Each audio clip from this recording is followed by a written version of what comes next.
মুহুৰ বচন ইটো নচাৰিবা তুমি শ্ৰৱণ কীৰ্তন প্ৰৱৰ্তাই থাকা তুমি উদ্ধৱ তুমি মোৰ কথা মানি চলা যে শ্ৰৱণ কীৰ্তন যিটো ধৰ্ম সেইটো তুমি জগতত প্ৰচাৰ কৰি থাকা ভকত হিচাপে ভকতি নভৈলে ভূমি যাইবে ৰখাত য'ত ভক্তি নাথাকিব সেইখন পৃথিৱী ৰখাতলৈ যাব পোহৰ নথকা ঠাই আন্ধাৰলৈ যাবই লাগে গতিকে ভক্তি হৈছে পোহৰৰ প্ৰতীক মোৰ আজ্ঞা পালিয়া ৰাখি ৰহিও মহাবল মোৰ এই কথাখিনি ৰক্ষা কৰি তুমি থাকা কিন্তু ঐত নাথাকিবা কহিলো প্ৰকৃতি মুত চিত্ৰ দিয়া ফুৰা পৃথিৱী প্ৰজতি মোৰ এই কথাখিনি তুমি কিন্তু ঐত নাথাকিবা কহিলো প্ৰকৃতি তোমাক ডাঠি কৈছোঁ কিন্তু ইয়াত আৰু তুমি ৰৈ নাথাকিবা মুত চিত্ৰ দিয়া ফুৰা পৃথিৱী পৰ্যতি মুঠ চিত অৰ্পণ কৰি পৃথিৱী পৰ্যটন কৰি থাকা যত দেখা হবে মায়াময় স্বপ্ন সম তুমি এই দুটা চকুৰে জগতৰ যিমানবোৰ দেখিছা সব মায়াময় আজি আছে কালিলৈ নাই মা পদে নেতিবাচক নাই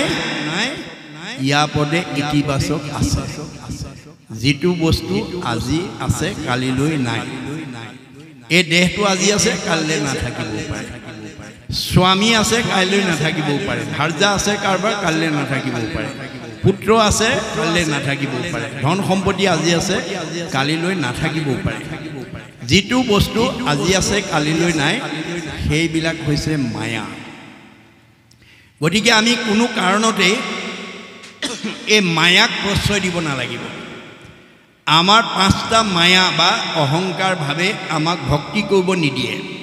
বেদৰ মতে কি পাঁচটা জাতি বিদ্যা মহতংশ ৰূপ যৌৱনম এবস্য যত তৎ শ্ৰুতি বৰ্ধেত পঞ্চতৈ ভক্তি কণ্টক এই পাঁচটা ভাৱে আমাক ভকতি কৰিব নিদিয়ে কাৰোবাৰ মনত যদি এইকেইটা ভাৱ আছে আজি এৰিব দেই জাতি মই গাঁৱৰ ভিতৰত এজন উচ্চ জাতিৰ মানুহ বুলি জাতিক লৈ যদি কোনোবাই গৰ্ব কৰে সি সাধাৰণ মানুহৰ লগত বহি ভকতি কৰিব নোৱাৰে বিদ্যা মই গাঁওখনৰ ভিতৰত মোতকৈ পুথিগত ডিগ্ৰী কাৰো নাই মোতকৈ বেছি ডিগ্ৰীধাৰী কোনো নাই এই বুলি যদি পুথিগত ডিগ্ৰীক লৈ কোনোবাই গৰ্ব কৰে অহংকাৰ কৰে সি সাধাৰণ মানুহৰ লগত বহি ভকতি কৰিব নোৱাৰে মহতংশ মই গাঁওখনৰ ভিতৰত আটাইতকৈ ধনী মানুহ সম্পদশালী মানুহ মোতকৈ ধনী মানুহ আৰু দ্বিতীয় ঘৰ নাই এই বুলি যদি পাৰ্থিৱ সম্পদক লৈ কোনোবাই অভিমান কৰে তেওঁ সাধাৰণ মানুহৰ লগত বহি ভকতি কৰিব নোৱাৰে ৰূপ চেহেৰা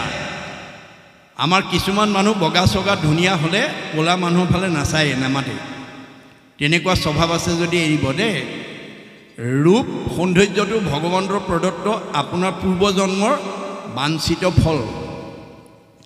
কোনোবা এটা ডেকা ল'ৰাই পূৰ্বজন্মতে ভগৱানক বাঞ্ছা কৰিছে প্ৰভু মোক ধুনীয়া চেহেৰা ডেকা ল'ৰা এটা কৰি দিবা মোক ধুনীয়া গাভৰু ছোৱালী মোক ধুনীয়া বোৱাৰী এজনী কৰি দিবা ভগৱন্তই যা দৃষ্টি ভাৱনা জয়িছ সিদ্ধি ভৱতী আপোনাৰ ভাৱনাৰ মতে আপোনাক এই জন্মলৈ সুন্দৰ কৰি পঠিয়াইছে এই কথা নুবুজি যদি আপুনি সুন্দৰক লৈ যদি অভিমান কৰে সুন্দৰক বান্দৰ কৰিবলৈ ভগৱানৰ বেছি সময় নালাগে ধনী মানুহ দুখীয়া কৰিবলৈ স্বৰ্গ সুখত থকা মানুহ দুখলৈ নমাই আনিবলৈ ভগৱন্তৰ বেছি সময় নালাগে এয়াই হৈছে মায়াৰ প্ৰভাৱ মাধৱৰ মায়াৰ কমনে পাৱে অন্ত অসহ্য দৰিদ্ৰ হুৱে দুখী ধনৱন্ত স্বৰ্গীয় নৰকে নৰকীয় স্বৰ্গে যায় সৰ্বকালে সুখ দুখ একো স্থানে নাই সংসাৰৰ সুখ দুখ জানা হবে মায়া তিলেকতে অন্তৰে মেঘৰ যেন ছায়া আকাশত বায়ু বতাহে কোন সময়ত কেনি মানে উৰুৱাই নিব তাৰ যেনেকৈ নিৰ্দিষ্ট নাই আমাৰ জীৱনৰ সুখ দুখ কৰ্মফলে কেতিয়া আপোনাৰ জীৱনলৈ কলীয়া ডাৱৰ নামি আহিব কেতিয়া পদুম ফুল ফুলিব তাৰো সিদ্ধান্ত নাই গতিকে ভাগৱত শুনি সতৰ্ক হ'ব আপুনি মইতো দূৰৰ কথা ভগৱানৰ প্ৰিয় নাৰদেও এদিন বৈকুণ্ঠত গৈ প্ৰভুৰ লগত সংলাপ কৰি থাকোঁতে প্ৰসংগক্ৰমে ক'লে প্ৰভু মোৰ সমান সৌন্দৰ্যৱান ব্যক্তি পৃথিৱীত আৰু দ্বিতীয়জন নাই ভগৱন্তই মিচিককৈ হাঁহি পেলাই ক'লে মোৰ আগতে যি ক'লা নাৰদ এইটো কথা আনৰ আগত নক'বা নাৰদে মনে মনে শুনি থাকিলে নামি অহাৰ লগে লগে তেওঁ মনত আকৌ অহংকাৰটো আহিলে মই দেখিবলৈ ধুনীয়া এইটো ক'লেও অপৰাধ হয়নে আপুনি কি ভাবে ভগৱন্তৰ হৃদয়ত আছে নহয় গম পায়েই নহয় চব কথা ভগৱন্তই ভাবিলে তেওঁ অহংকাৰটো আকৌ আহিল এতিয়া এই অহংকাৰটো যদি মই আঁতৰাই নিদিওঁ এই অহংকাৰে অৰ্থাৎ সৌন্দৰ্যৰ অহংকাৰে ৰূপৰ অহংকাৰে এওঁক সমাজৰ পৰা আঁতৰাই পেলাব গতিকে গৈ থাকোঁতে যুগবলে নাৰদ গৈ থকা বাটতে এখন স্বয়ম্বৰ পাতি দিলে স্বয়ম্বৰৰ কন্যাগৰাকী বিশ্ব সুন্দৰী তাই সুন্দৰকহে মালা পিন্ধাব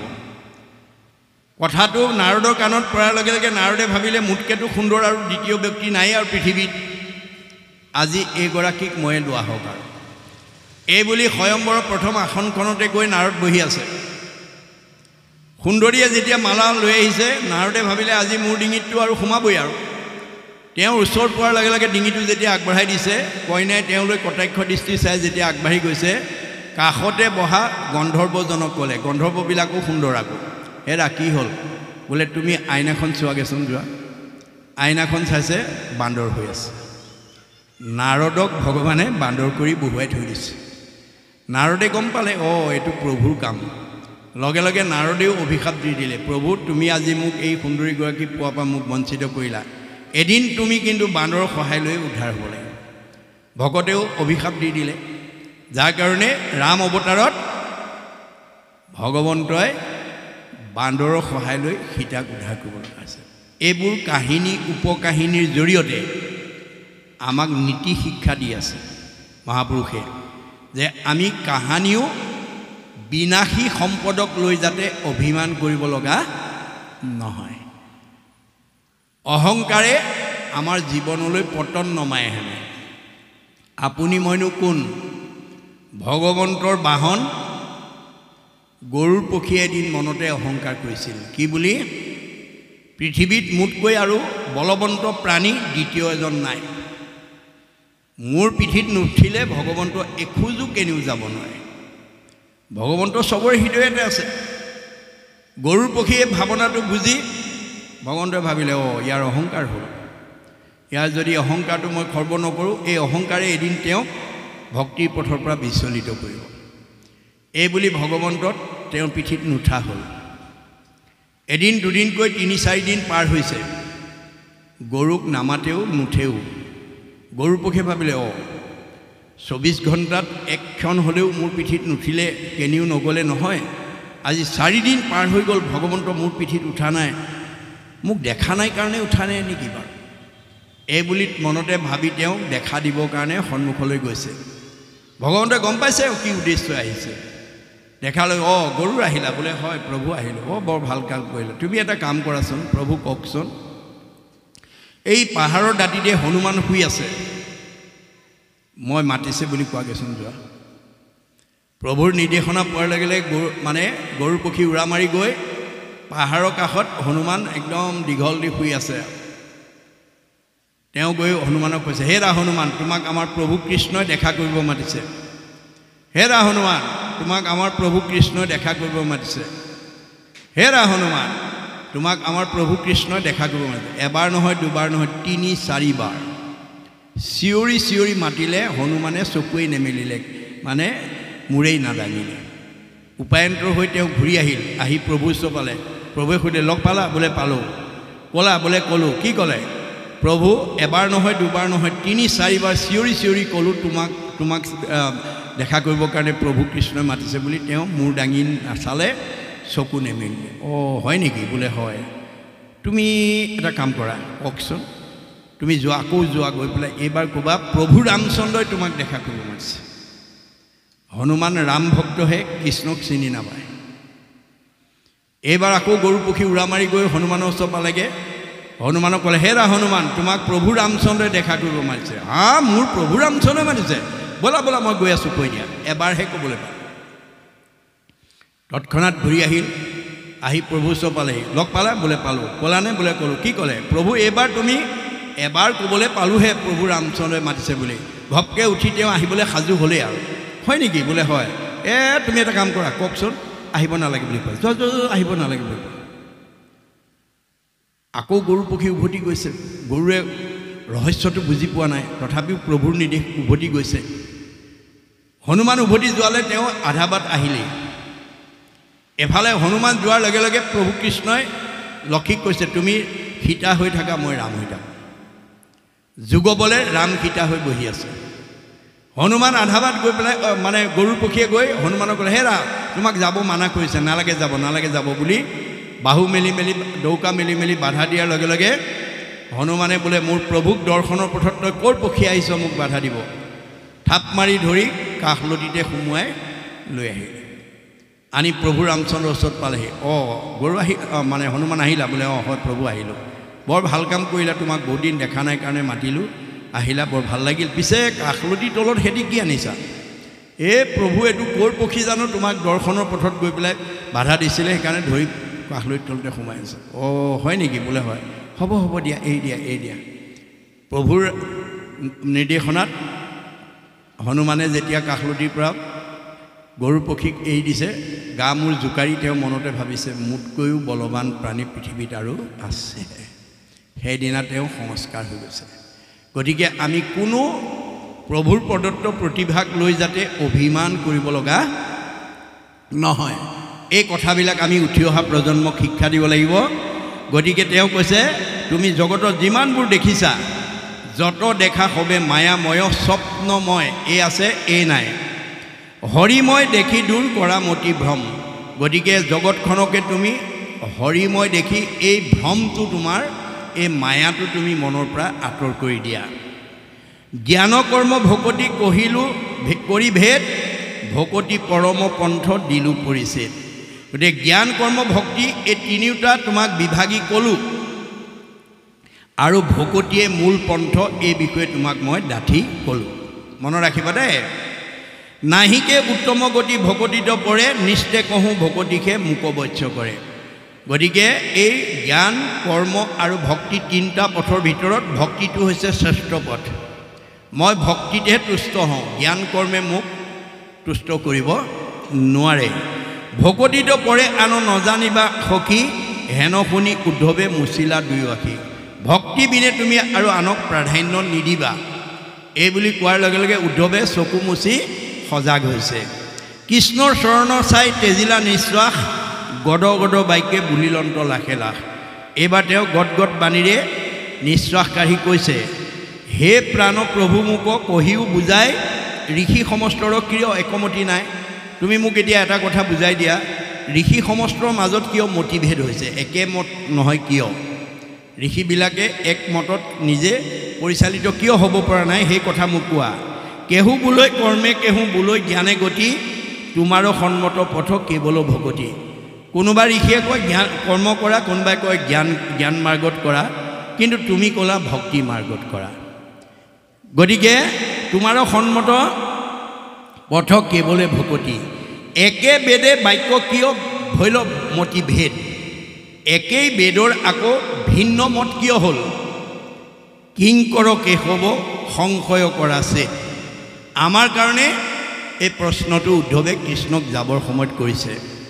বেদ একেখনেই কিন্তু মত অভিমত দুটা দেই মনত ৰাখিবা ভগৱান একেজনেই কিন্তু দুটা সৃষ্টি কৰিছে এটা দিন এটা ৰাতি এটা আন্ধাৰ এটা পোহৰ এটা ধনী এটা দুখীয়া এটা সুখ এটা দুখ এটা ভক্তি এটা মায়া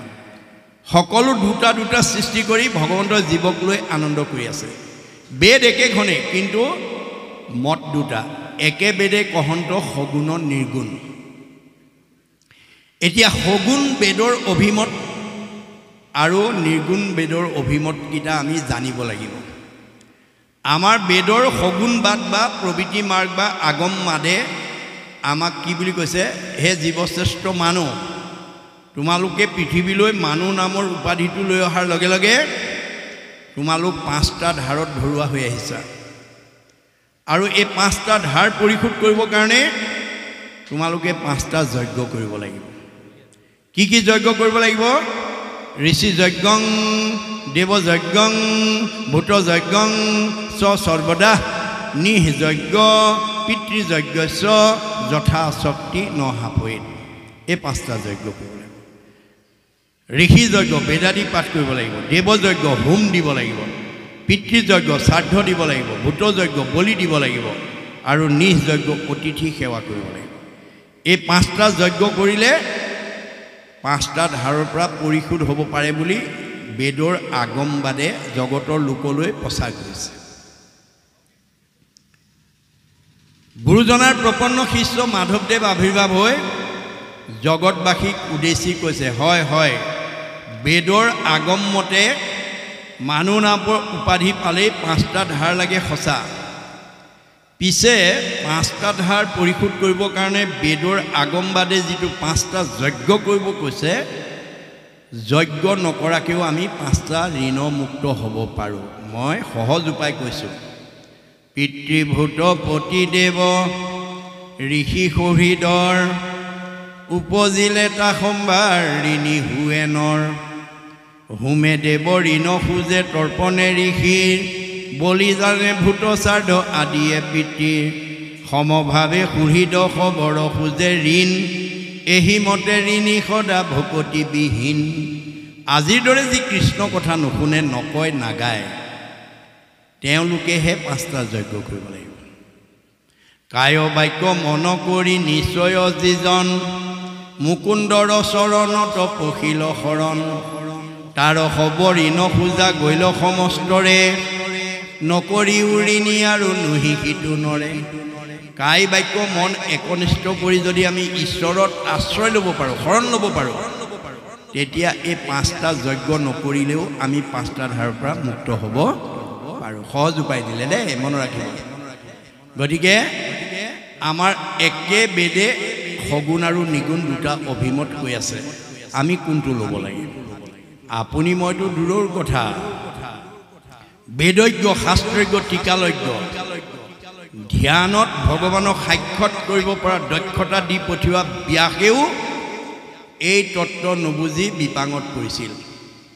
প্ৰথম স্কন্ধ ভাগৱততে এই কথা উল্লেখ আছে। ব্যাসক ভগৱানে পৃথিৱীৰ বেদজ্ঞ শাস্ত্ৰজ্ঞ টিকালজ্ঞ ধ্যানত ভগৱানক সাক্ষাৎ কৰিব পৰা যোগ্য ব্যক্তি কৰি পঠাইছিল, কিন্তু তেওঁ প্ৰতিভাটো প্ৰয়োগ কৰিব নজনাৰ কাৰণে জীৱন্ততে অসুস্থতাত ভুগিব লগা হ'ল। আপুনি মই কোন? মনত ৰাখিব কথাটো।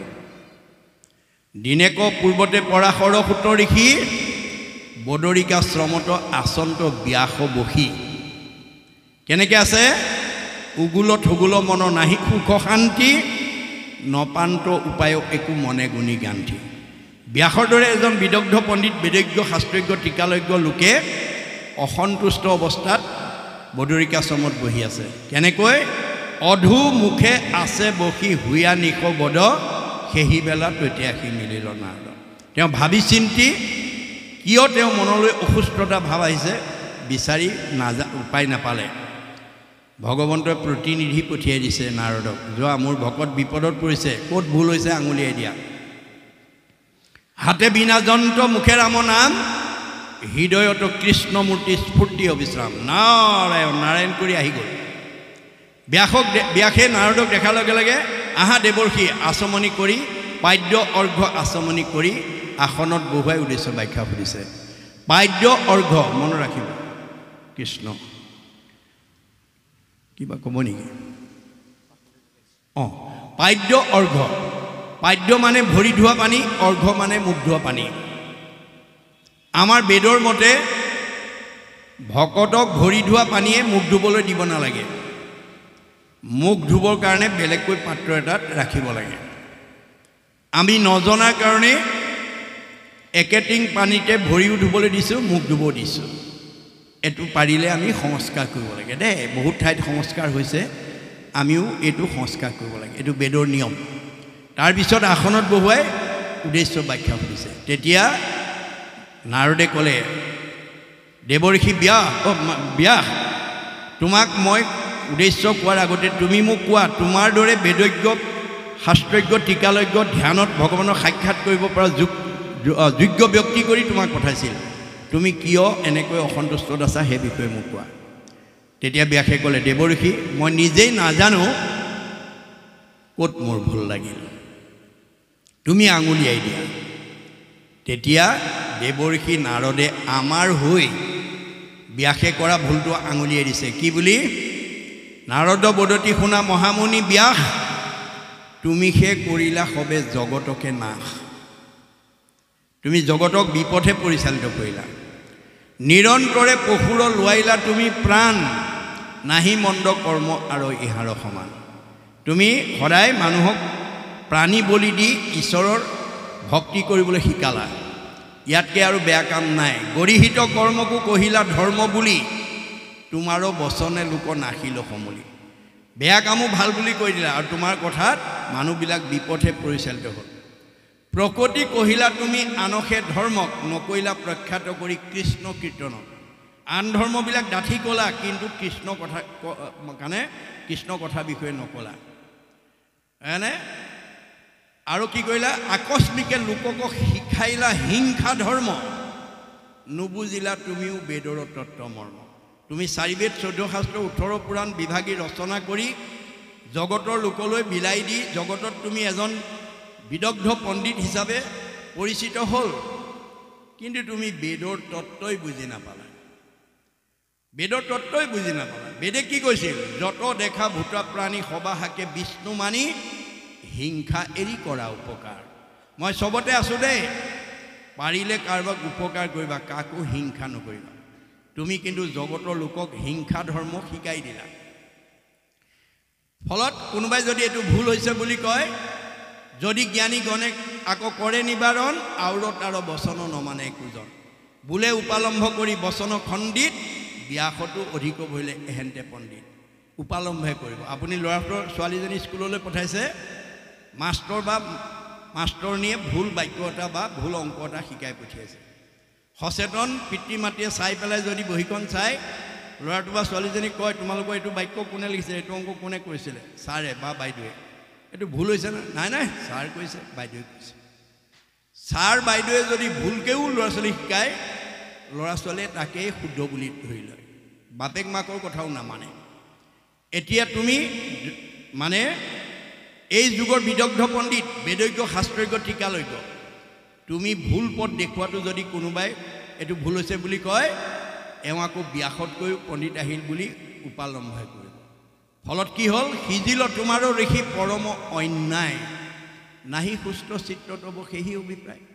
গতিকে সেইকাৰণে তুমি এতিয়া অসন্তুষ্টত ভুগিব লগা হৈছে তুমি ভুল পথে জীৱক পৰিচালিত কৰিলা মনত ৰাখিব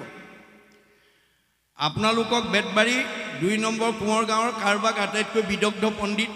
কাৰোবাক হয়তো জ্ঞানী বুদ্ধিমন্ত কৰি পঠাইছে 10 জনে আপোনাৰ ওচৰত বুদ্ধি বিচাৰে বা সুধে আপুনি জ্ঞানী হৈ বিদ্যাৱন্ত হৈ যদি ভুল শিক্ষা দিয়ে ভুল পথে যদি সমাজখনক পৰিচালিত কৰে আপোনাৰ মোৰ অৱস্থাও ব্যাসৰ দৰে হ'ব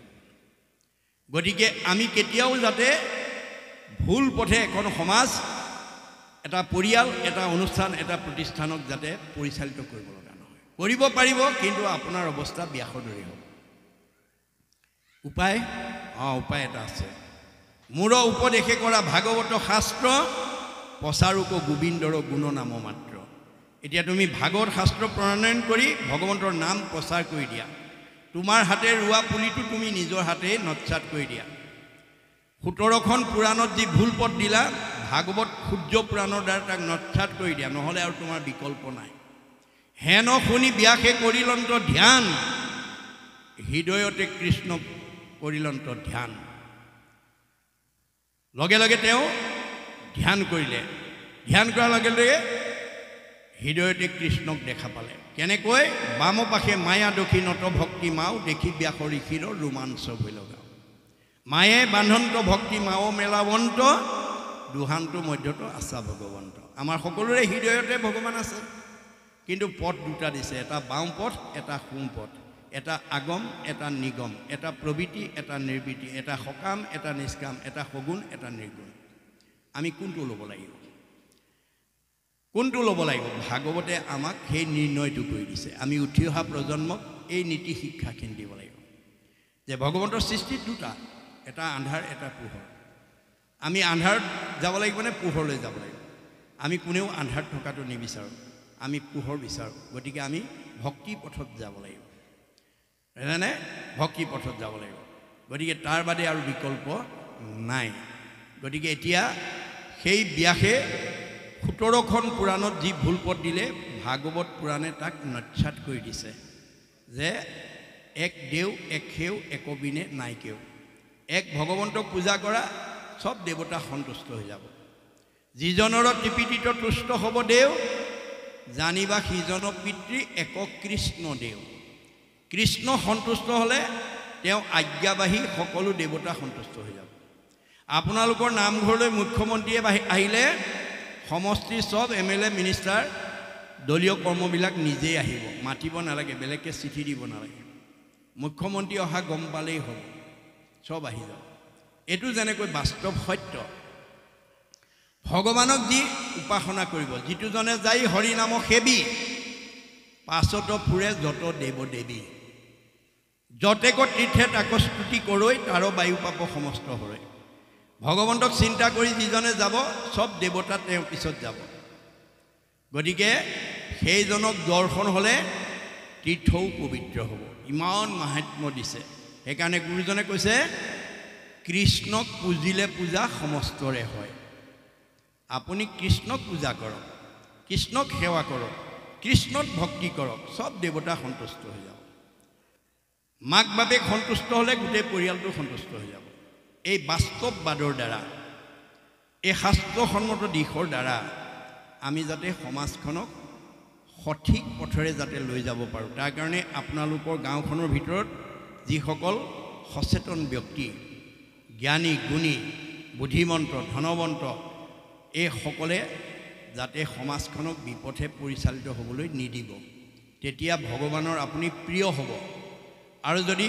মোৰ কোনো বংশ পৰিয়াল নহয় মোৰ কোনো তেজৰ সম্বন্ধ নাই আমাৰ কোনো সমাজৰ মানুহ নহয় যি কৰে কৰি থাকক এই বুলি কোনোবাই ভুল কৰা দেখিও যদি নকয় তেতিয়াহ'লে আপুনি তাৰ অংশীদাৰ হ'ব লাগিব তাক সম্ভাষণ যিজনে কৰে আজন্মৰ পুণ্য তেখনে হৰে আপোনাৰ সঞ্চিত পুণ্যও নষ্ট হৈ যাব সেইকাৰণে সঁচা কথাটো আঙুলিয়াই থৈ যাব নিন্দা নকৰিব পৰৰ ধৰ্মক নিহিংসিবা কদাচিত শংকৰদেৱে কাৰো ধৰ্ম মানুহক নিন্দা কৰিবলৈ মানা কৰিছে কিন্তু কি বুলি কৈছে কৰিবা ভূতক দয়া সকলো নচিত সকলো প্ৰাণীকে দয়া কৰিবা কাৰণ আমি সব ঈশ্বৰৰ অংশ হৈব শান্ত চিত্ত সৰ্ব ধৰ্মটো বৎসলে হি ভাগৱত ধৰ্ম জানাম এই ভাগৱত ধৰ্মটো আমি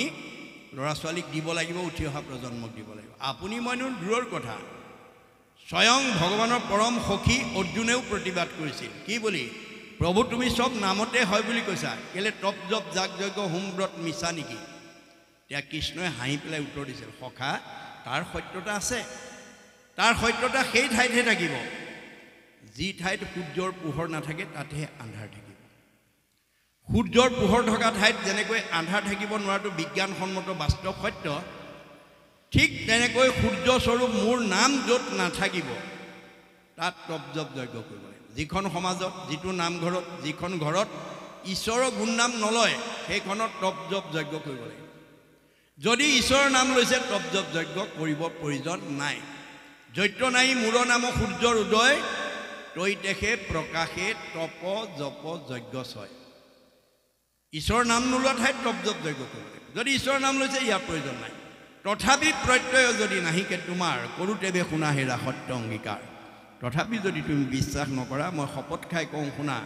সত্যে সত্যে সত্যে সত্যে সত্যে নিষ্ঠা মানি সত্যে সত্যে সত্যে সত্যে সত্যে বোলো বাণী কৌটি কৌটি পাপৰ নামেখে সংঘাৰক নাম বিনে নাহি সখী সংসাৰৰ তাৰক দশ সত্য কৰি মই দঢ়াইলোঁ তোমাক নাসজাইবা যদি সখী নকৰা সঞ্জাত তুমি মোৰ অংশ জীৱৰ কাৰণে তুমি মই সখী